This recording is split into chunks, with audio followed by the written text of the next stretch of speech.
Okay, so welcome to today's class.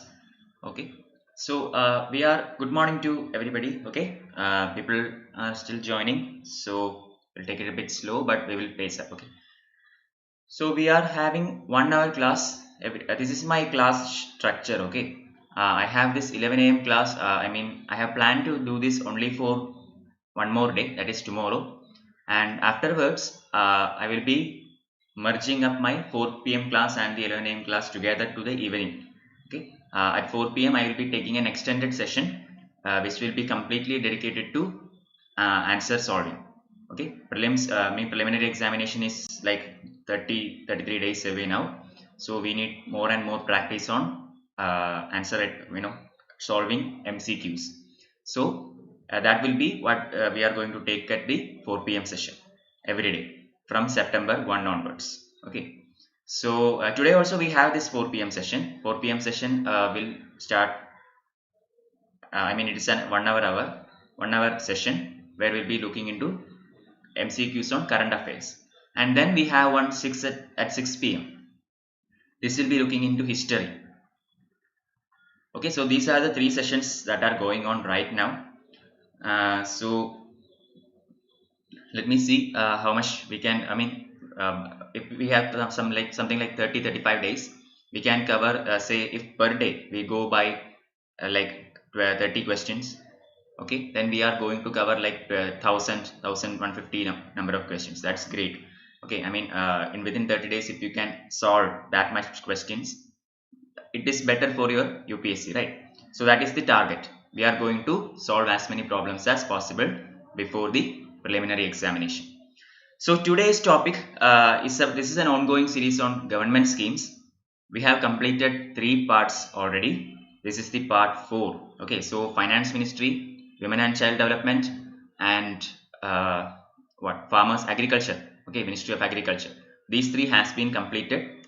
Now we are into the 4th ministry, Ministry of Education. Okay, so Ministry of Education is something like the new name. All right, Ministry of Education did not exist until the National Education Policy of 2020.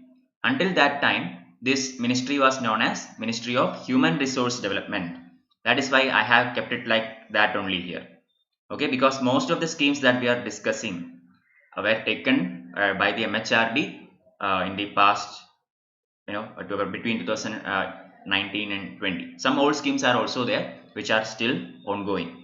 Okay, so we will look at it one by one and let's see where it goes. But before that, let me tell you something about Unacademy. Unacademy is India's largest learning platform. So if you have not gotten a subscription yet, please do that. Okay, so what does it offer you? It offers you daily live classes as we are having right now, where you can chat with the educator, engage in discussions, ask your doubts. Okay, all that you can do in daily live classes. This is there in YouTube as well as Unacademy app. Okay, everything that you see here are available at YouTube as well as Unacademy app. Unacademy app, if you have not tried this, please look into this because it is a very user friendly and it actually gives you that feeling of sitting in a real classroom. Okay, very much interactive, much interactive compared to YouTube. So please do take a look at that. Live tests and quizzes are also there, which we do at I already mentioned at 4 p.m. and 6 p.m. Okay, so do join them as well. We have structured courses which will be covering the entire syllabus of whatever examination you are preparing for, and then you have unlimited access to all Unacademy materials that are relevant for your examination. So you get all these by simply downloading the Unacademy learning app from Google Play or App Store and getting a subscription. There are many free lessons as well, so you can download this app anyway and see it for yourself. Okay, so about me, I am Madhav Sankar R Warrier. I have been conducting various lessons for the past 5 years.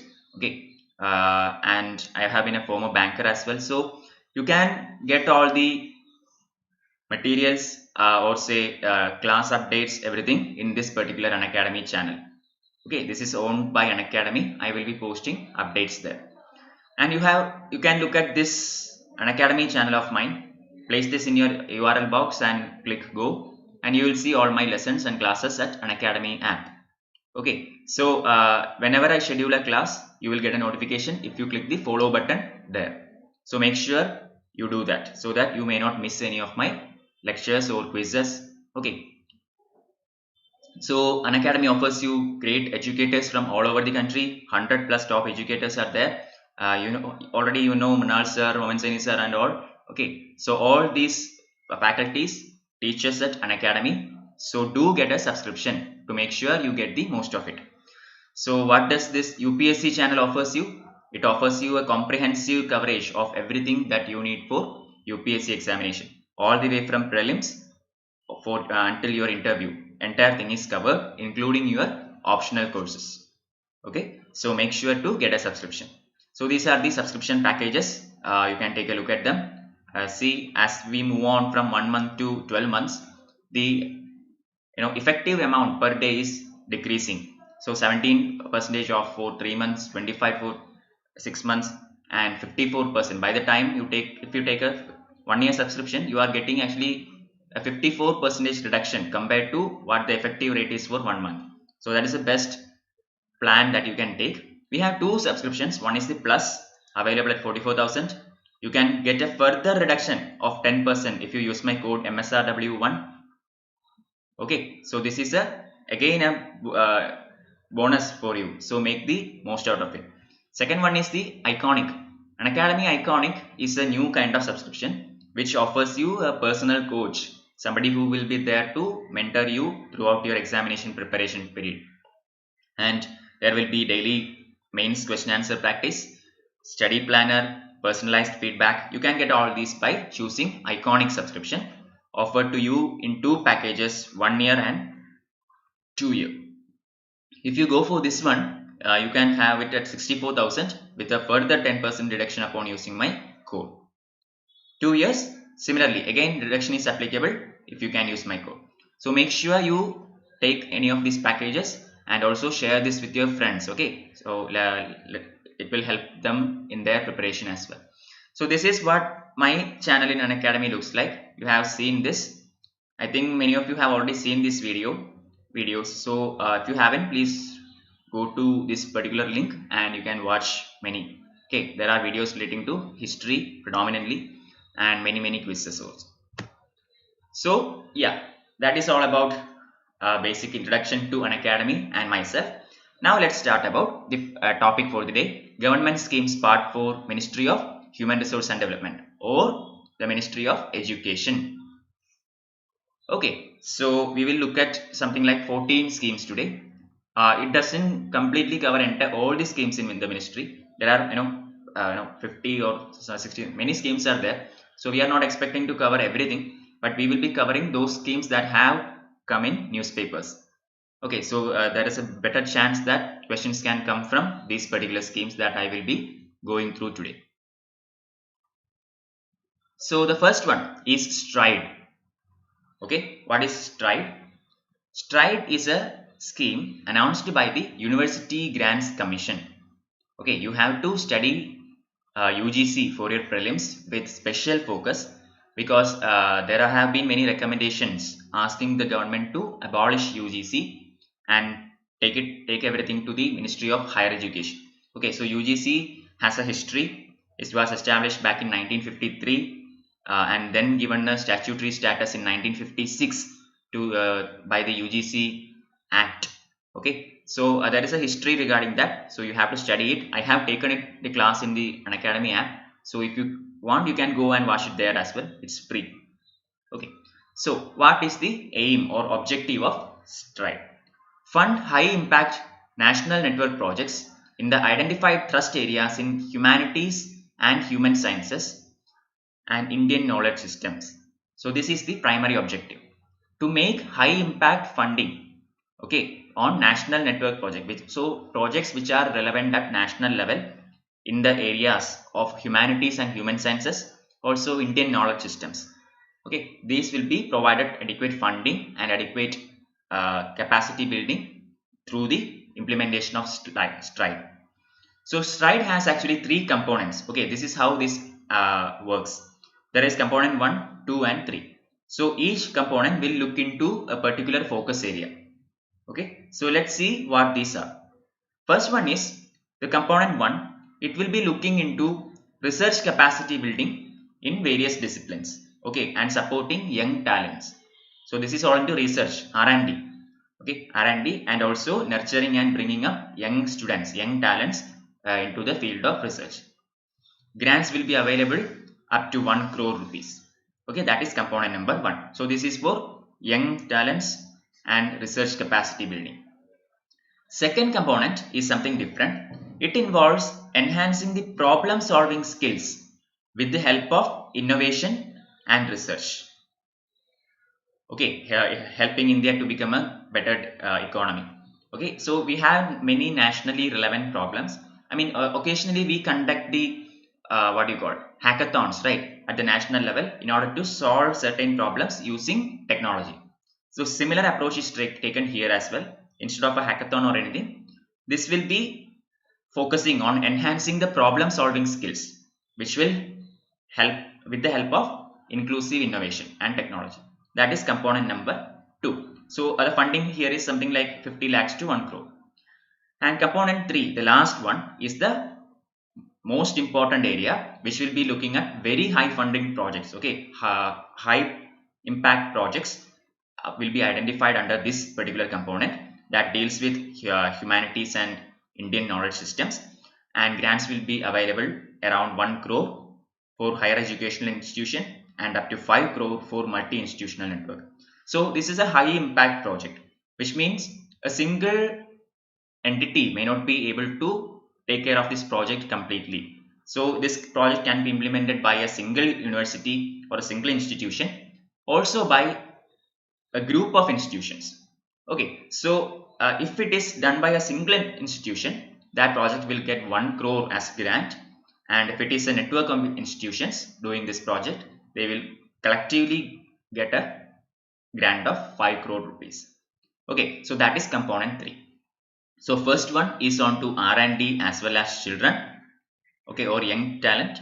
Second one is related to our problem solving, okay, and third one is related to high impact projects.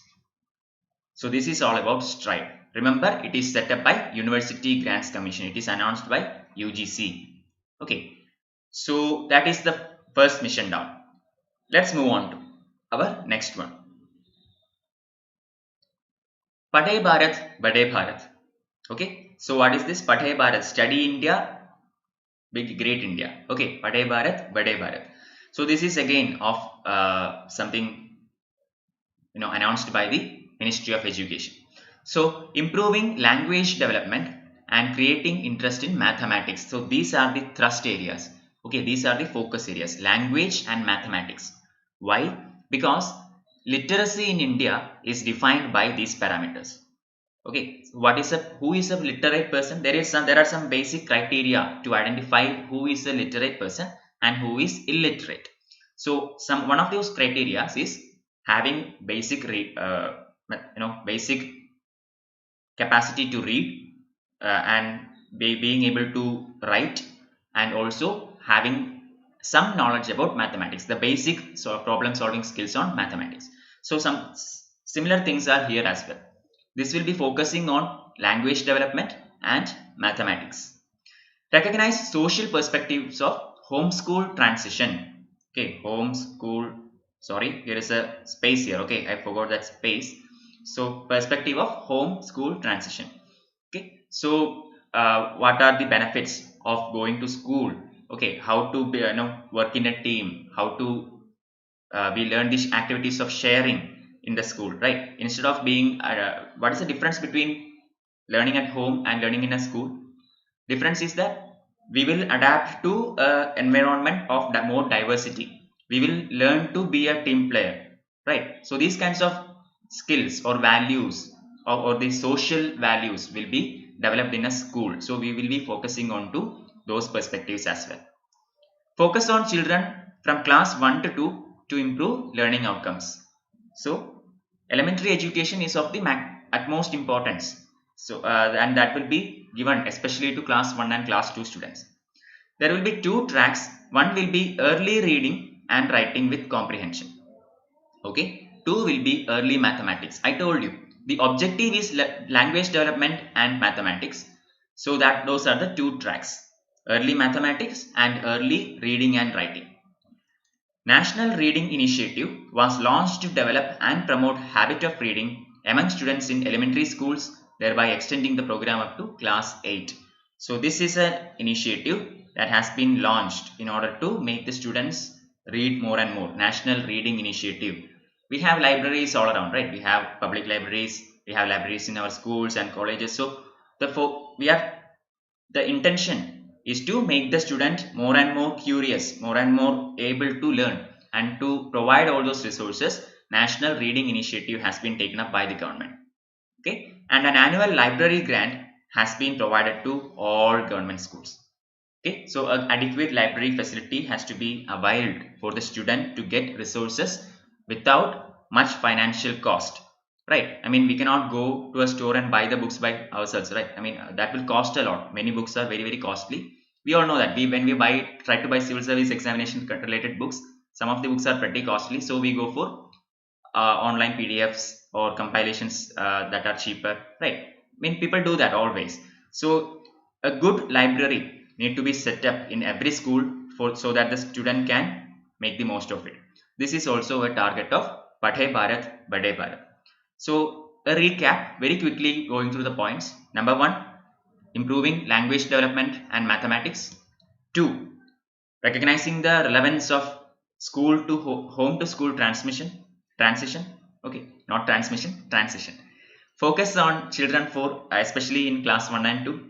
Okay, 2 tracks, one for language and one for mathematics. National Reading Initiative, and finally a grant to every government school to construct a library, which will or not to construct a library but for maintaining a library. It is an annual grant which will be given every year. Okay, that is 2 down. Moving on to our third scheme, Sarva Shiksha Abhayan. Very important scheme, Sarva Shiksha Abhayan, education for all. That is the motto of this scheme, right? Sarva Shiksha Abhayan. So what is this? Universal elementary education access and retention. Universal elementary education, which means access to education for everybody, irrespective of age or any other kinds of discrimination. Elementary education has to be universal.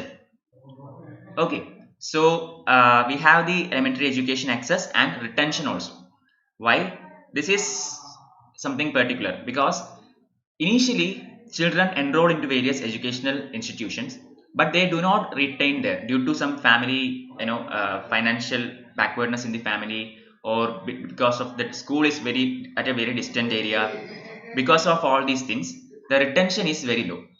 Okay, especially for girl students, females enroll out. I mean, they do not enroll for higher educations. They drop out of school at an early period. So Sarva Shiksha Abhayan is trying to remove all these obstacles and make sure universal education is there for everybody. Bridging of gender and social category gaps in education and enhancement of learning levels of children. Okay, so this is what I explained in the first point itself. So the gender gap as well as the societal gaps or the social gaps are all bridged and making education truly universal. So children between the ages of 6 years and 14 years from all backgrounds, these are the primary beneficiaries. Okay, we have this fundamental right. Also there is a directive principle on state policy and a fundamental duty. There is something related with education in all these things, right? That is to make our elementary education compulsory for children between the age of 6 and 14, and that is being focused in Sarva Shiksha Abhayan. Opening of new schools, construction of toilets, then periodic teacher training and academic resource support. So all these are some features of Sarva Shiksha Abhayan. We are opening new schools so that students do not have to travel very long distance to reach the school. So there should be a school at a minimum at a 2 kilometer distance for every house. That is one of the targets. Then construction of toilets. So as a part of the Swachh Bharat Abhiyan that constructed crores of toilets in India already, there will be Swachh Vidyalaya campaign. Okay, Swachh Vidyalaya campaign means separate toilets for girls and boys in every school. That is the Swachh Vidyalaya campaign. That is there. Then we have periodic teacher training to enhance the quality of teachers and academic resource support. Obviously, for any institution to work, adequate resources has to be deployed. Then what are the sub-programs of SSA? There are some sub-programs as well. One is Padhe Bharat, Badhe Bharat. We already looked into this. So this one is actually a sub-program of the Sarva Shiksha Abhiyan. Padhe Bharat, Badhe Bharat. So this is looking into language development and mathematics. 1. Rashtriya Avishkar Abhiyan. Okay. This is another scheme where we will be bringing in various quality improvement programs will be provided in Rashtriya Avishkar Abhiyan. We will look into that Abhiyan specifically. So in-depth details will be told at that time. But understand that RAA also comes under Sarva Shiksha Abhiyan. Then we have the Vidyanjali scheme. Vidyanjali scheme is something related with bringing experienced personalities from various sectors, including foreign personalities, for interaction with students and all. Okay, so if you are a civil service officer, an IAS officer, through Vidyanjali scheme, you can go to a school and interact with students. You can actually teach them something. Okay, if you have some free time, you can go to a school and teach the students something that you are eligible or you are qualified to teach, and this can be done by Vidyanjali scheme. Kasturba Gandhi Balika Vidyalaya is an in educationally backward blocks to promote girl education. We know who Kasturba Gandhi is, right? She is Mahatma Gandhi's wife.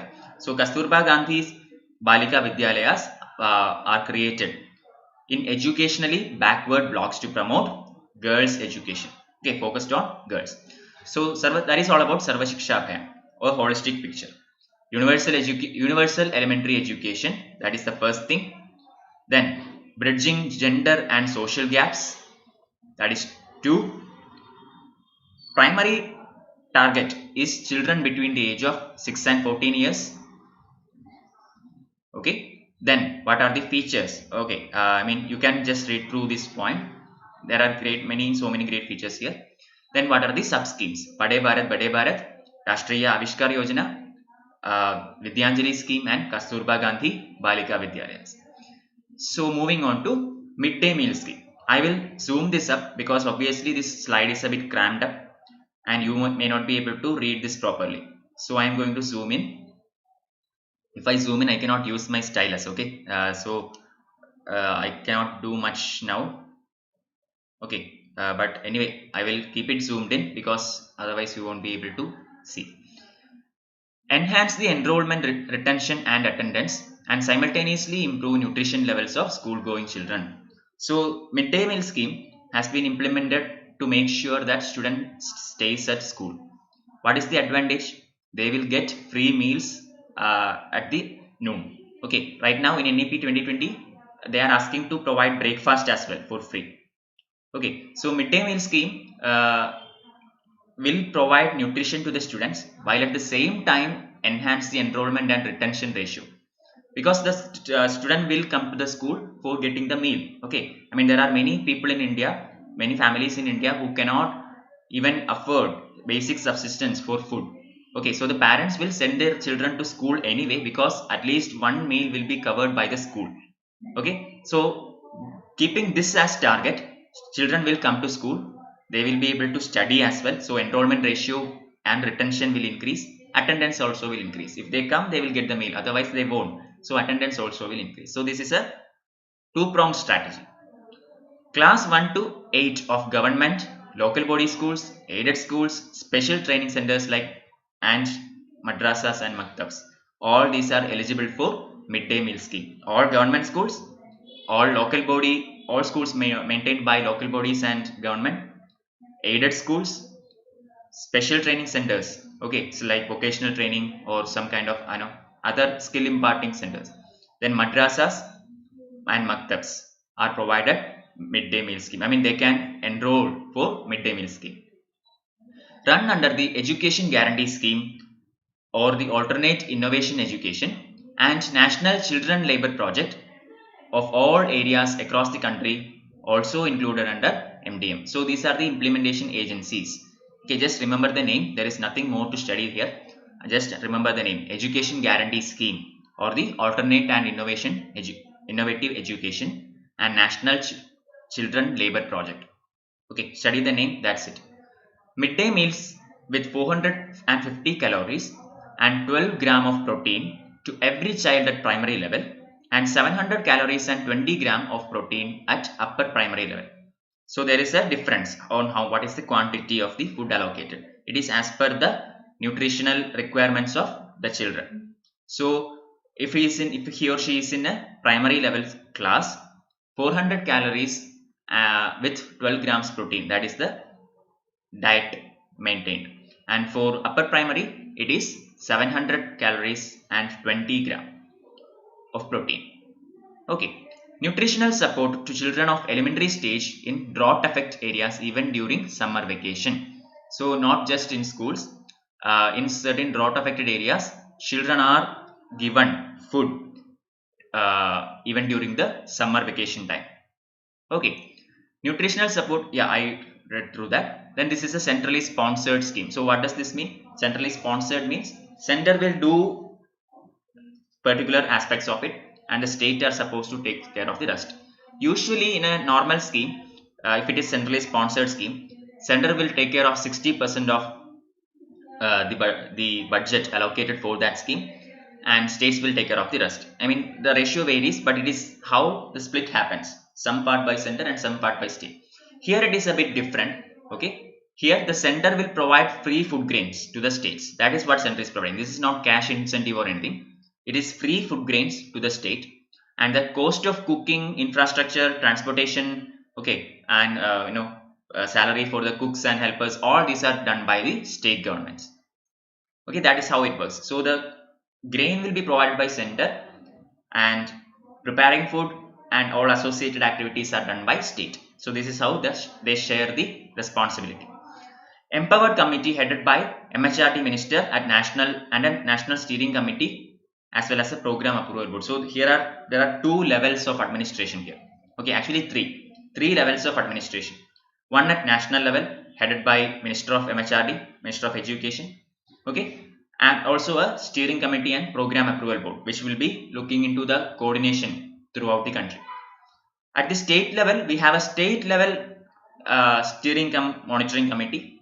This is headed by the highest IAS officer of the state, which is the chief secretary. Okay, chief secretary of that state will look into state level implementation of midday meal scheme. And then at the district level, who will be looking after that? Obviously we might think it is the collector because he is the head of executive magistrate, right? District collector. But no, it is not the district collector. It is looked after by the senior most MP. Okay, so you can read it here. A district level committee under the chairmanship of the senior most member of parliament of Lok Sabha of the district monitors and implementation scheme. Okay, so he will be the senior most MP of that district. I mean, certain districts are divided into different constituencies, right? So if there are multiple constituencies within a district itself, the senior most MP elected to the Lok Sabha will be the chairman of the district board. Okay, not Rajya Sabha, Lok Sabha. Keep that as well. Keep that in mind as well. So that is all about midday meal scheme. You are very important scheme. You have to. I will quickly recap the important points. Okay, first one, maintain enrollment and retention. Also provide nutrition. Aimed at 1 to 7 classes. Okay, in government, local body, aided schools, madrasas, and everything. Then implemented through EGS and NCLP. Not that much important, but you can keep that in mind as well. Nutrition level varies actually. Okay, midday meal scheme 450 and 12 for primary classes and 700 calories and 20 grams for upper primary classes. Then nutritional support for drought affected areas, children in drought affected areas even during the summer vacation.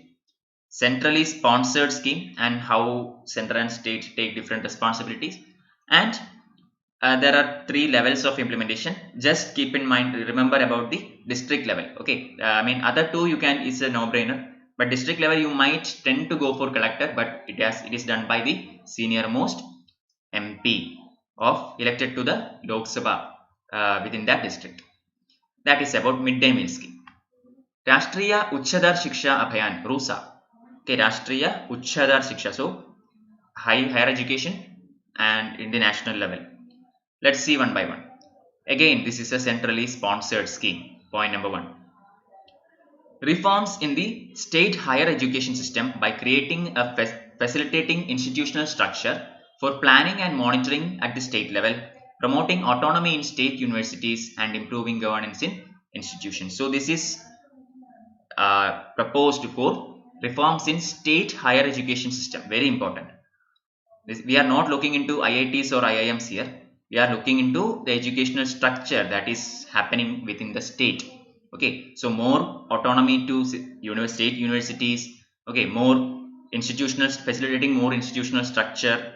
All this will be taken under RUSA. Correct regional imbalances in access to higher education. Due to the Sarva Shiksha Abhiyan, we have elementary schools at at reasonable distances throughout the country.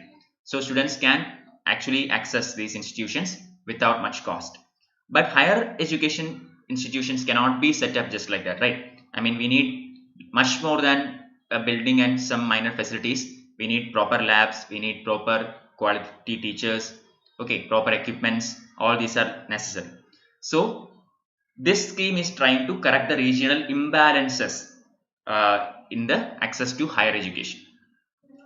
Improve quality in higher education by providing adequate opportunities for higher education to SC, STs, socially backward and educationally backward classes. So SC, ST, OBC classes, they have reservation as per the Constitution of India, as per various cases like the Indira Sahni case and all these things. So here also improving the equity, okay, in the higher education by providing adequate opportunities for these sections are provided.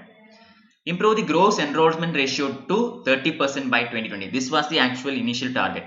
Okay, right now the gross enrollment ratio to higher education is very low, and the target was to achieve 30% by 2020. Remember, just imagine that if there are 100 students, assume, okay, there are 100 children in India, and say, let's say of this 100, say only 90 or something like that goes to school. Because of the Sarva Shiksha Abhiyan, most are going to school.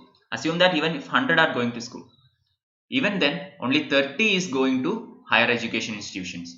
Why? Because of lots and lots of reasons: financial backwardness, lack of accessibility, okay, then family issues, and other personal problems. Okay, so this is the target. At least make it 30. Right now it is not even 30. Okay. Then priority to aspirational districts identified by Niti Aayog. Niti Aayog has this initiative called Aspirational Districts Program. I will cover that when I take the Niti Aayog portion. But understand that these are some selected districts throughout the country of India where special focus is given to certain areas. Okay, so here Rashtriya Uchchadar Shiksha Abhiyan also will give priority to aspirational district program. Conforming norms and standards, promoting autonomy in state universities, ensuring reforms, and ensure adequate availability of quality faculty. I already explained these points, that's why I quickly skimmed through it. Okay, so these are the objectives of Rashtriya Uchchadar Shiksha Abhiyan, centrally sponsored scheme for higher reforms in higher state education. Okay, for special focus on SC, ST and OBC, special priority to aspirational districts, targeting to improve the enrollment ratio in higher education institutions up into 30% by the year 2020. It has fallen short. We are not there yet. Okay, so that is it. 5 schemes are done. Sixth one, study in India. I will zoom this in. Okay, this is also a bit crammed up, and this will be very small for your mobile phone screens. So yeah, what is study in India? Study in India scheme is actually to encourage the flow of inbound international students into India and improve the soft power of India through the use of diplomacy and everything. Okay, so we are trying to make India an attractive destination for studies. Students in India goes to US, UK, Germany, Canada, Australia. No, all these countries are our favorable destinations for taking up studies, higher studies. right? Similarly, now India government is trying to bring in foreign students to India and make India uh, a top educational country in the world. Okay, that is one. And improve the soft power. These are only soft power strategies. The modern world is designed by through soft power, not through the use of weapons or anything. So we are trying to, for example, we are trying to construct a library in Afghanistan. Okay, Donald Trump thinks it is a stupid idea, but I mean he made fun of it. But even then, that it means something. That is a soft power. India is trying to not actively engage in something, but at the same time India is extending a hand of friendship. Okay, so these kinds of activities are very important. So giving the international students a chance to learn in India, that will shake hands with many countries, right? So this is enhancing the soft power. Increase India's market share in global education from less than 1% to 2%. Okay, India is very poor as far as the educational setup is concerned. Also in the education rankings throughout the world, there is no institution from India that made it to top 100. Okay, that is a very sad fact. Not even a single institution made it to top 100. We have IITs, IIMs, IISCs. Okay, and as per our national standards, these institutions are pretty great. I mean, top of the notch. But none of them made it to top 100 in the international standards. The criteria for choosing this is different. That may be the reason they did not get into the list. But still, it is a huge minus mark for our educational system. Joint initiative by MHRD, Ministry of External Affairs, Home Affairs and Commerce and Industry. So this is a multi-ministry approach. Okay, obviously Ministry of Education is involved. Then we have External Affairs as well, because foreign students are coming in. Then we have Ministry of Home Affairs, because Home Affairs only take care of visa violations, and there are certain background checks. These kind of things are done by Home Ministry. And then Commerce and Industry.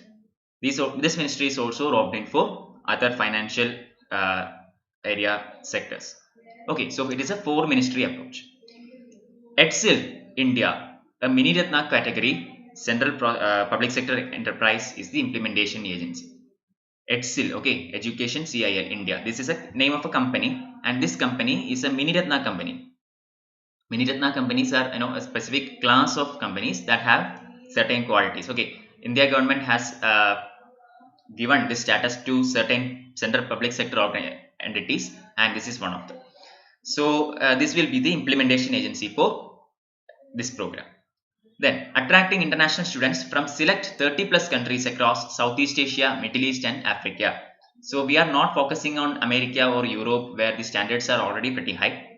We are trying to handshake with certain countries which are particularly in the third world situation. For example, the African nations, some of the Middle East nations, and Southeast Asian nations. Okay.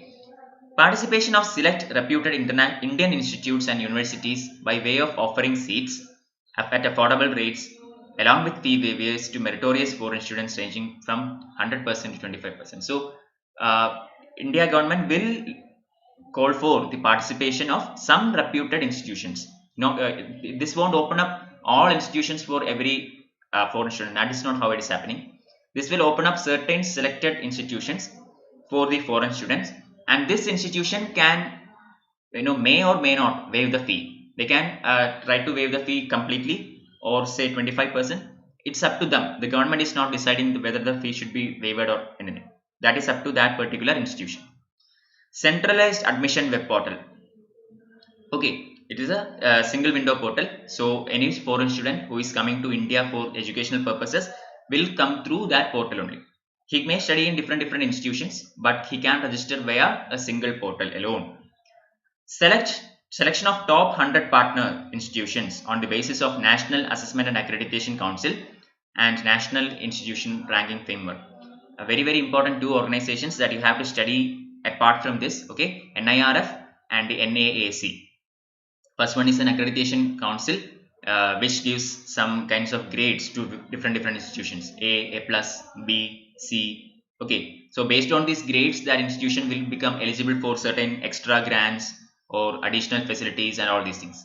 Okay, so NAAC and NIRF, National Institution Ranking Framework. This is a more like a challenge for various universities to improve their rankings so that they can get more and more notified and more benefits from the government. So these are two are the agencies that select institutions which can accommodate or which will provide facilities for studying in India. That is the Study in India program. Recap: encourage inbound international flow of students, improve soft power of India, make India a global market for education, improve overall quality by reducing the export import. I think I missed this. Okay, I mean improving the quality by reducing export import imbalance in number of international students, which means more number of Indian students are going abroad compared to those that are coming in. We are trying to reduce this gap by making good quality institutions so that Indian students can stay in India itself to get great education, at the same time attracting foreign students as well. Okay, then this is a joint initiative by 4 ministries: Education, External Affairs, Home Affairs and Commerce. Then EDSIL is the Miniratna company that is implementing this scheme. We are trying to attract students from about 30 countries, especially in the Southeast Asia, Africa and Middle East. Then participating institute can decide about the fee waiver. Then centralized admission process, and finally NAC and NIRF will be the agencies that will be selecting the institution for this particular scheme. Okay, Technical Education Quality Improvement Program, or TEQUIP. Okay, Technical Education Quality Improvement Program. So this is a quality improvement program. Good morning, Ram Kumar. Okay, so this is a quality improvement program in the low income states and special category states. Okay, improve quality of technical education in low income states and special category states. Employ graduates from IITs, NITs, etc. to teach in engineering colleges in backward districts for a period of 3 years as part of TEQUIP 3. You can see this here, a picture here, group photo. So what we are doing is we are bringing in graduates from premier institutions like IITs, NITs and all these institutions, and they are asked to take classes for students in backward districts for a period of 3 years. Okay, so this is the approach. It is a central sector scheme assisted by World Bank. Very important point for prelims. It is a central sector scheme assisted by World Bank. Third phase of the schemes has Central, Eastern and Northeastern region as its focus areas. So TEQUIP 1 has been done, 2 has been done, now 3 is happening. And 3 is focusing on Eastern, Northeastern and hilly area states. Okay, some central states as well. So this is the target area. Accreditation of the courses through National Board of Accreditation, NAB, important organization which you have to study for prelims. Okay, National Board of Accreditation. Governance reforms, improving the process, digital initiatives, securing autonomy for colleges. So all these are done. So NAB accreditation will be granted on the basis of the governance reforms, the improvement in quality, digital initiatives and all these things. Now lastly, improving the quality of teaching, teacher training, okay, training for industry relevant skills, preparing for GATE exam, all these things. This is a holistic approach that will considerably improve the quality of students, quality of teaching, making the students ready for industry, making them ready to attempt the GATE exam. So these are the focus areas here. This is done by TEQUIP, Technical Education Quality Improvement Program. So basically, graduates from premier institutions go to backward areas and take classes for students for a period of 3 years. That is the TEQUIP program by Ministry of Education. Moving on to 8th one, impacting research, innovation and technology, Imprint India. Okay, Imprint India has lots and lots of things that comes under it, but this is basically related to research and innovation. Okay, develop a roadmap for research to solve major engineering and technology challenges in 10 technology domains. So some focus areas are chosen, about 10 domains are taken, and we are trying to develop a research or a roadmap to solve the major challenges in that particular field. For example, say artificial intelligence, or say IoT, or these kinds of topics will be chosen, and we will be finding out what is the biggest issue, what is the major challenge that the country is facing in that area right now, and we will be trying to solve that. That is the Imprint 2.0.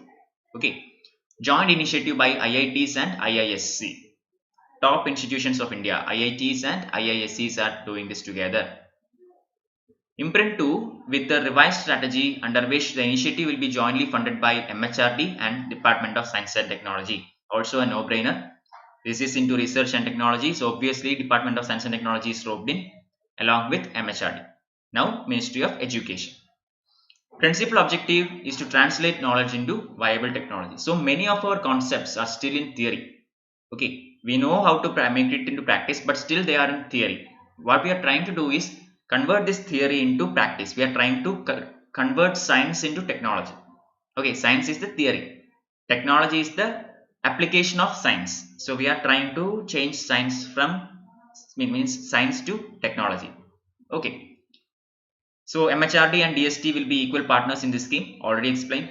It will be open to all MHRD funded higher education institutions, centrally funded technical institutions. Okay, so all institutions that come under MHRD and CFTI will be supported under this scheme.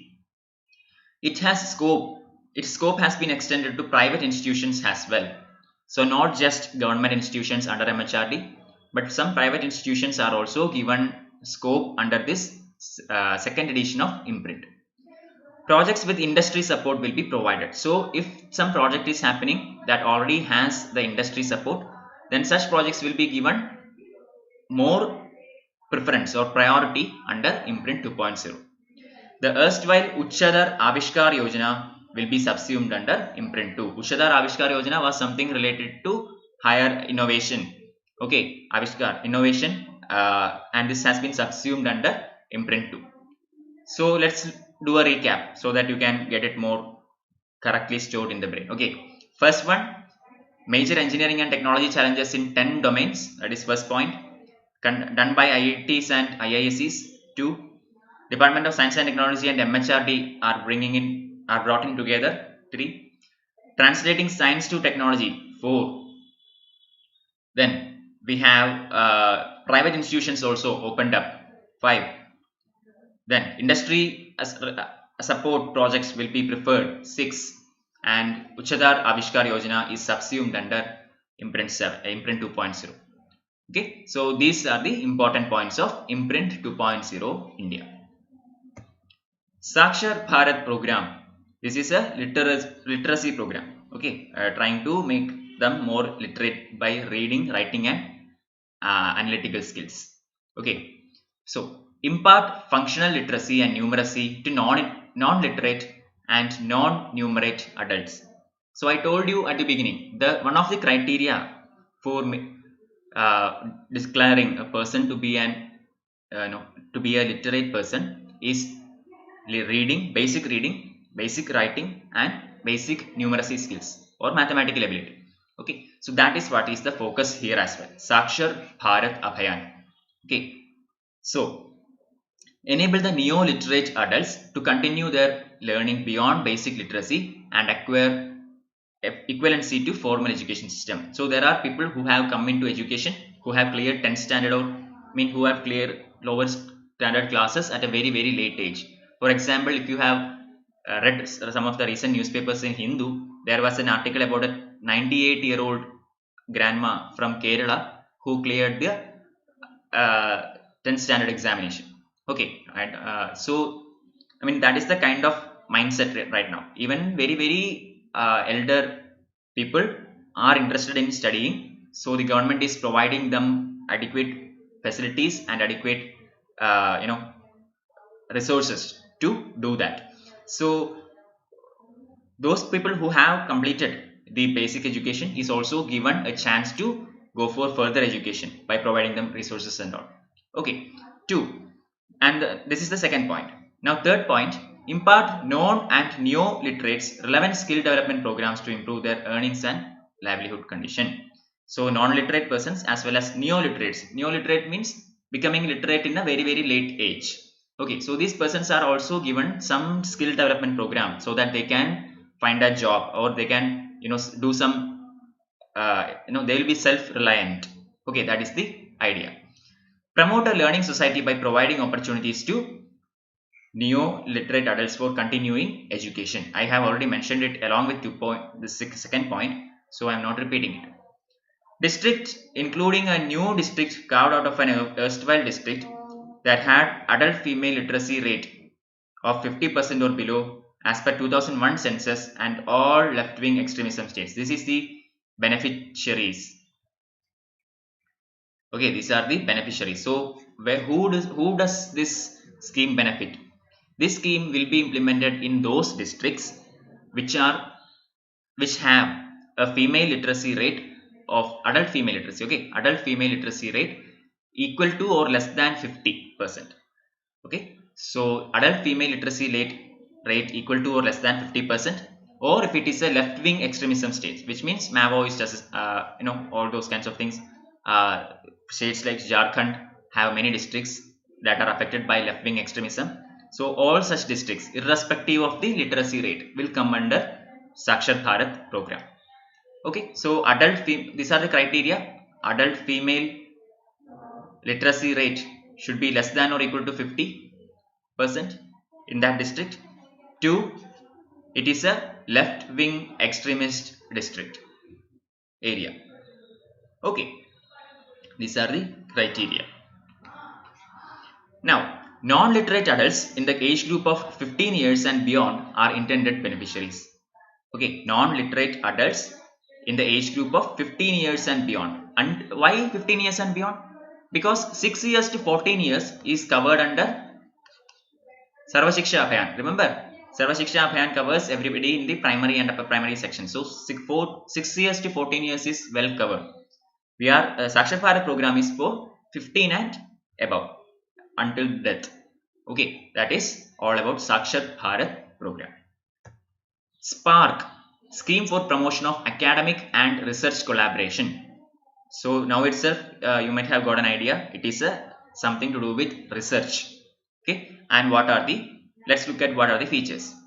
So the aim is to boost joint research with global universities from 28 countries and get international expertise in solving major national problems. So this is a collaborative approach, bringing in other countries as well. So there will be collaboration between 28 other countries leading global universities to solve national problems with international expertise.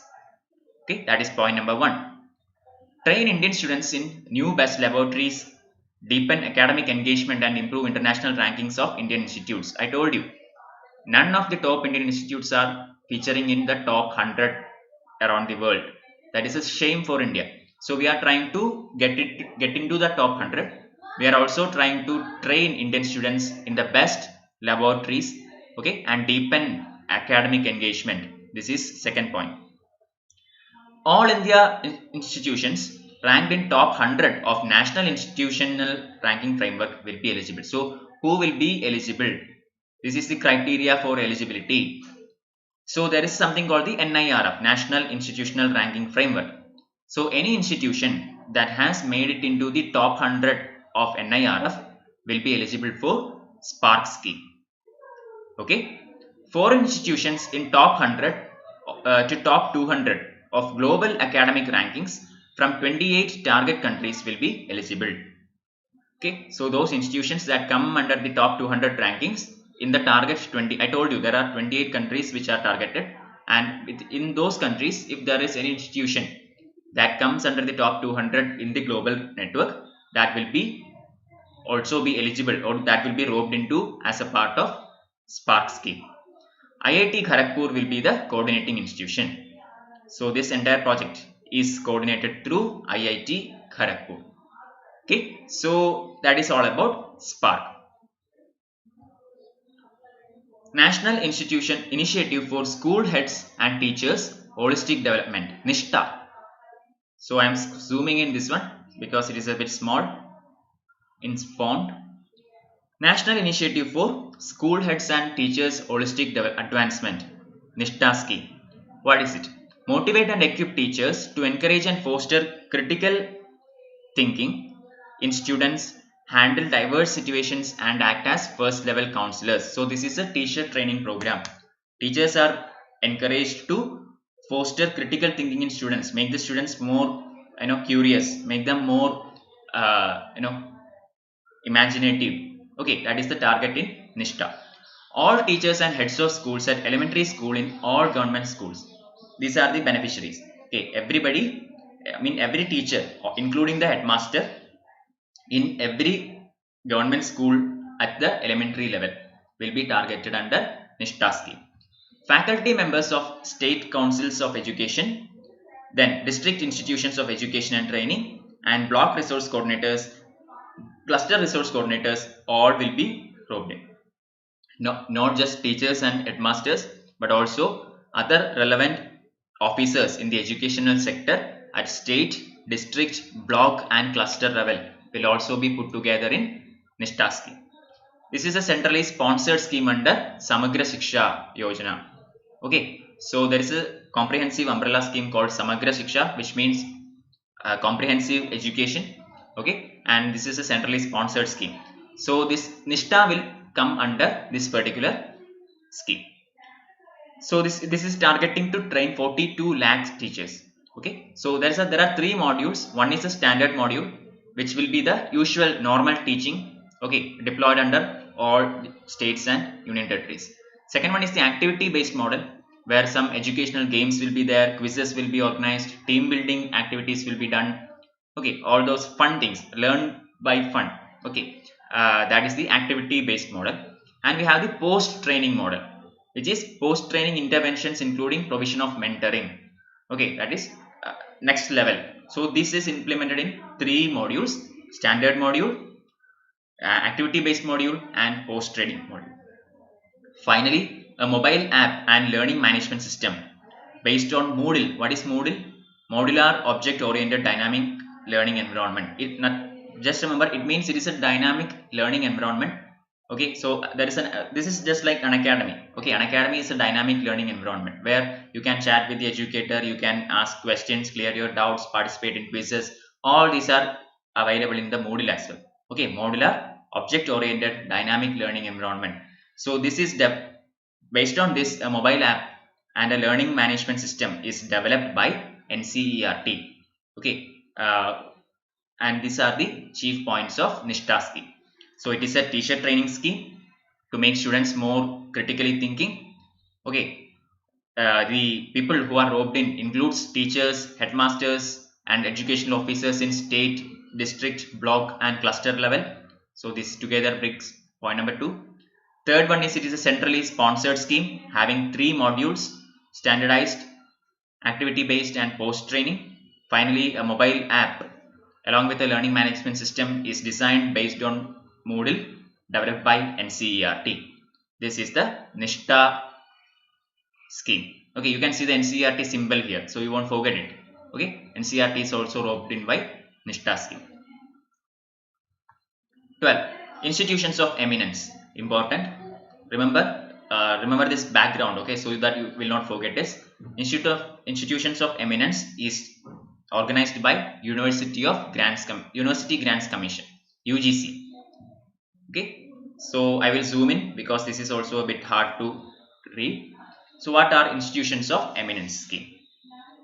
Empower higher education institutions and help them to become world-class teaching and research institutions. So institutions of eminence, which means that institution should already be at the top, and we will be helping them to make them into the top rankings in international level. That is the institutions of eminence. Aims to project Indian institutes at global recognition. Already explained. The selected institutes will enjoy complete academic and administrative autonomy and will receive special funding. Very important, because most of these institutions are controlled by various bodies, right? A technical education system in India is controlled by AICTE. Other universities are controlled by UGC. So now instead of all that, if that institution lists in the institution of eminence category, then it will have complete academic and administrative autonomy. Also, special funding will be there in order to improve on their resources.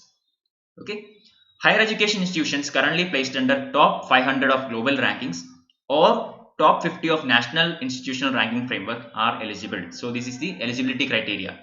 It should feature in top 500 globally, or it should feature in the top 50 in the NIRF rankings.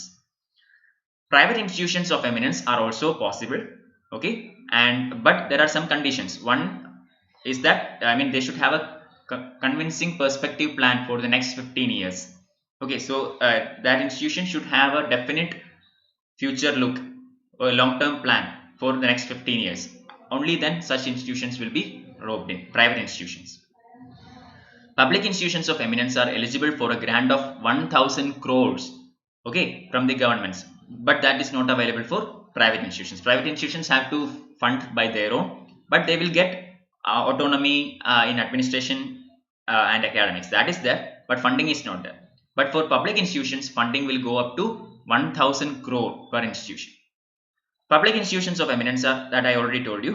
Then excellence in innovation, specialization, global rating, quality teaching, research. Okay, these are the targets. We are trying to achieve all these things. Recruit faculty from outside India with limited to 25%. Entering into academic collaborations with other institutions. Admit additional foreign students on merit. Okay, there are many targets that are listed under this scheme. I am not going to read each and every one of them because there are multiple targets. Okay, if you go to that website, you will see at least 2-3 paragraphs regarding this particular point. Understand that we are trying to promote our institutions into global standards. So for that, whatever can be done will be done. That is the idea here. Okay, so the foreign faculties will be brought in, limited to 25% although. Okay, then admitting more and more foreign students, there will be limit of 30%. Allowing universities to offer online courses. Okay, then restriction although there will be restriction of a 20% class hours. Okay, only 20% of the allotted hours can be done on online education. So these are some of the intended targets. And UGC inspection will not apply for such institutions. Although UGC is declaring this institution as an institution of eminence, UGC will not be allowed to inspect into these institutions. They will be given complete autonomy in administration and academics. Okay, so that is IOE scheme, or the Institutions of Eminence scheme. Important, do study that. Atal Bank ranking of institutions on innovation achievements, or the ARIA 2020. After this we have only one more and that's done. Okay, so what is ARIA 2020? Considers all major indicators which are commonly used globally to rank most innovative education institutions and universities in the world. So this is a ranking institution that will take in all the major criteria that are used to rank institutions globally and put them into an Indian perspective. Okay, recently our MHRD minister told that Indian universities are not featuring in the global scenario because our criteria for ranking and the global criteria for ranking are entirely different. Okay, so ARIA will be looking into the indicators in the global network and make them compatible with the Indian standards. Okay, ARIA will focus on quality of innovations and will try to measure the real impact created by these innovations nationally and internationally. So the quality of innovations are concerned rather than quantity. Okay, there is always a trade-off between quality and quantity, and ARIA is going with quality than quantity. Budget expenses and revenue generated through innovation and entrepreneurship development. These are the intended targets. Okay, budget expenses and revenue to be generated by innovation and entrepreneurship development. Facilitating access to advanced centers or facilities and entrepreneurial support system. Idea of entrepreneurship already covered in this point. Development of innovation ecosystem. Support of teaching and learning. Best innovative solutions developed in-house for improving governance of your institution. So those are very not very ambiguous points, very vague points, not exactly specific or anything, no statistics or anything is given. Understand that this is a ranking framework which will consider international indicators and try to rank Indian institutions as per these indicators. and this will be focusing on improving the quality than quantity. Okay, and then other points like advancing education research, then and advancing the idea of entrepreneurship, supporting to teaching and learning. Okay, then develop in-house for improving governance of your institution. So these kinds of points are also added. Last one for the day, Paramarsh. Okay, Paramarsh scheme.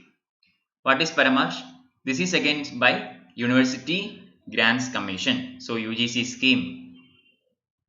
Okay, that is first one. Mentoring National Accreditation and Assessment Council, accreditation aspirant institutions to promote quality assurance in higher education. So what does this mean? So this is, I mean, we already have a accreditation institution that will accredit other universities and colleges, but now we are mentoring this institution.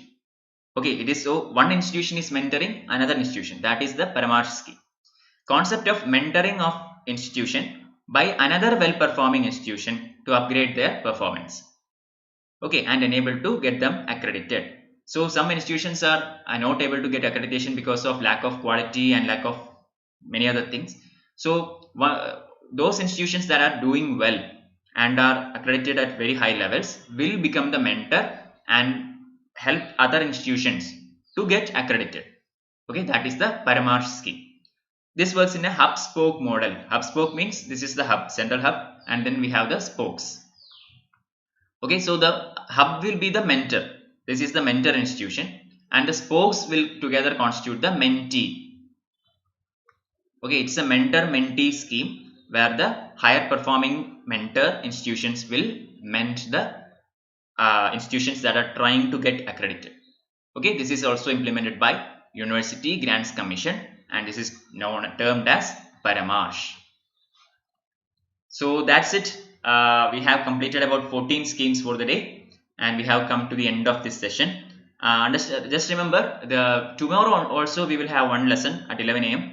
But from September 1 onwards, everything is going to be clubbed, and there will only be one session at the evening 4 p.m. and it will be completely on MCQs. Okay, I'm not going to add more and more theory or give you more and more notes. That is not what is required here. Now we have to move into solving questions as much as possible. So starting from September 1, let's assume that we will get something like 30 days before prelims, and in this time we will try to solve as much questions as possible. Okay, so that's the idea. So today also at 4 p.m. there is a quiz, so please do join at YouTube, and 6 p.m. at there is a quiz at Unacademy app. Try to join that as well. These go on every day, so make sure you do not default it. Then you can use my code MSRW1 to get 10% discount. I already mentioned this, but again, just to make you understand. And yeah, this is my Telegram channel where I'll be posting the class updates, PDFs and all those things. So please do look into that as well. Alright, so we have come to the end of this session. Thank you for joining me here. Okay, so until today 4 p.m. this is goodbye. Okay.